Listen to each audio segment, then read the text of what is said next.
You know, I watch a lot of movies.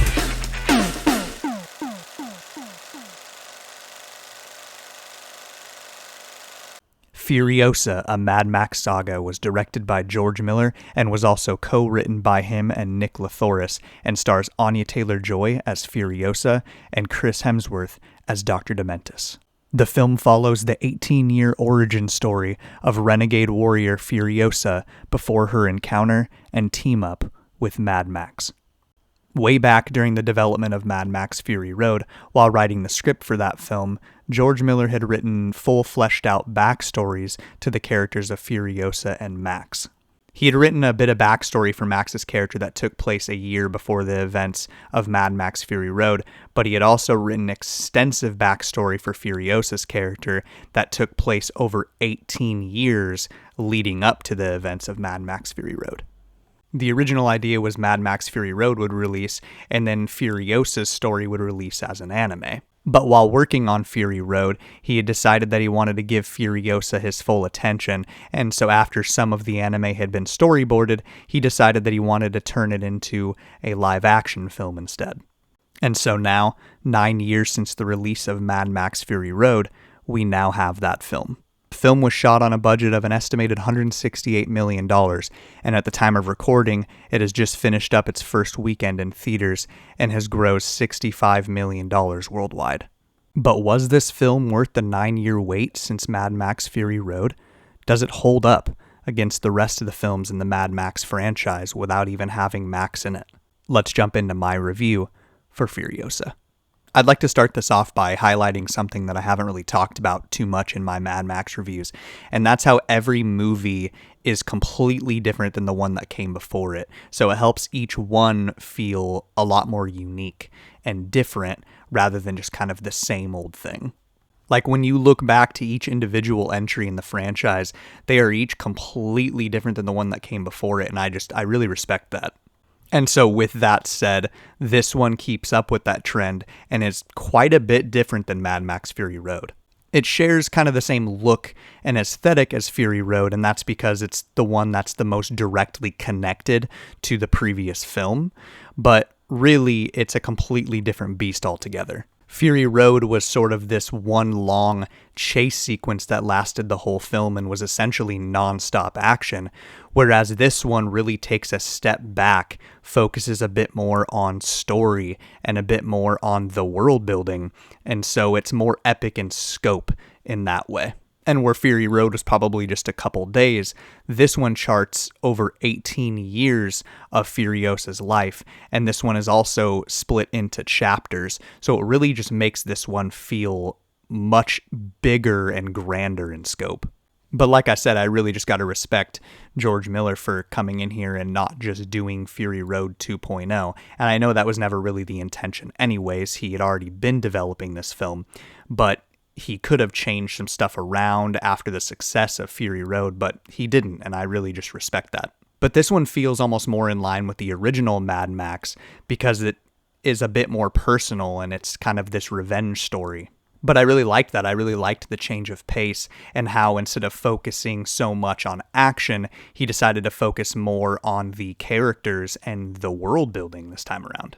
With every single one of these, he's always focused on the world building, but this one, he focuses on that more than he ever has, and a large portion of this film is just exploring that. So you get to see these places from Fury Road like Gastown, the Citadel, and the Bullet Farm all completely fleshed out, and all of the characters within them. And speaking of the characters, let's talk about the ensemble that we have here. I thought Anya Taylor-Joy was fantastic as Furiosa. She kind of channels a little bit of Charlize Theron here and there throughout the film, but she also makes the role her own. She doesn't have a lot of dialogue, but a lot of her character comes through in her performance, and specifically with her facial expressions and her eyes. She's extremely intense. And the young actress that plays Furiosa through the first portion of this movie, Alia Brown, she was fantastic as well. I was completely convinced that she was the young version of Anya Taylor-Joy's Furiosa. And all of the returning characters in this film that were in Fury Road, pretty much all of them are played by the same actors, and they all do a fine job.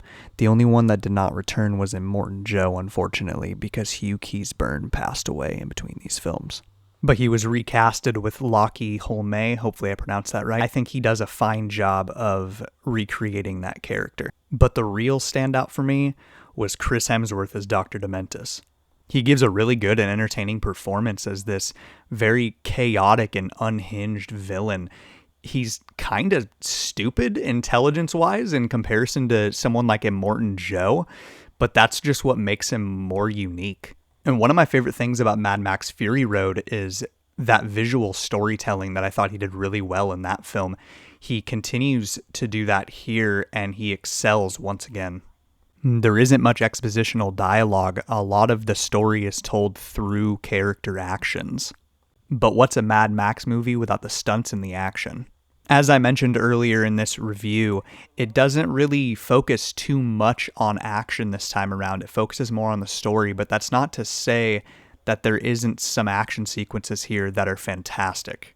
I mean, there's an action sequence in the middle of this that's like 15 minutes long, and after Fury Road, I really didn't think there was much more you could do, but he once again surprises, and there's just an ever-evolving sequence here that just continues, and just different things keep happening, and it keeps building on itself, and it's just fantastic. But that does kind of lead me into a couple issues that I have with the film. While I do quite like the way the film was structured and the way it was split into chapters, it does make it feel a bit more epic in scope, but it also kind of makes it feel like it sags a bit in the middle. Now, it doesn't sag too much, and it's not enough to ruin the pace of the movie. It's just something I noticed. Now, my other issue with the film is the CGI and the way it's blended in with this. Now, I know that Fury Road does have its fair share of CGI and special effects, but I felt like it was blended a lot better in that film than it is in this film.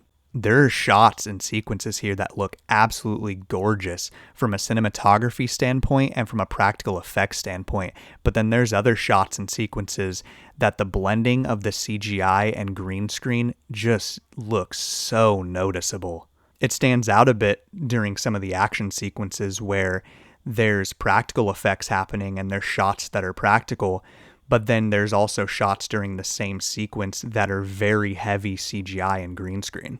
But then it also really stands out during scenes that you almost feel like shouldn't have even really needed much CGI at all in green screen.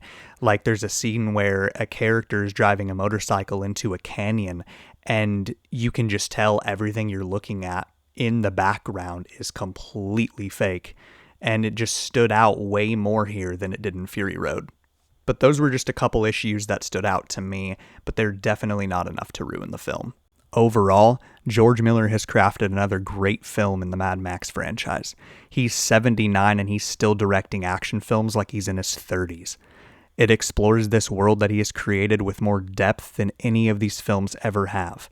It is a visually stunning and epic film with great, well-fleshed out characters all played perfectly by their actors. It is truly a great prequel worthy of being part of this franchise, even though it doesn't have Max in it. It is a great companion to Fury Road, and I think in a lot of ways makes Fury Road better. I mentioned at the beginning of this video that he has a story for another Mad Max film, so please go out and support this movie on the biggest screen that you can find so we may someday get that film from the master. I really hope you enjoyed the video. If you did, hit that like button and please consider subscribing and hitting that bell icon so you don't miss a thing from me. Thank you so much for watching, and I hope to see you again soon. Cheers. Yeah, I watch a lot of movies.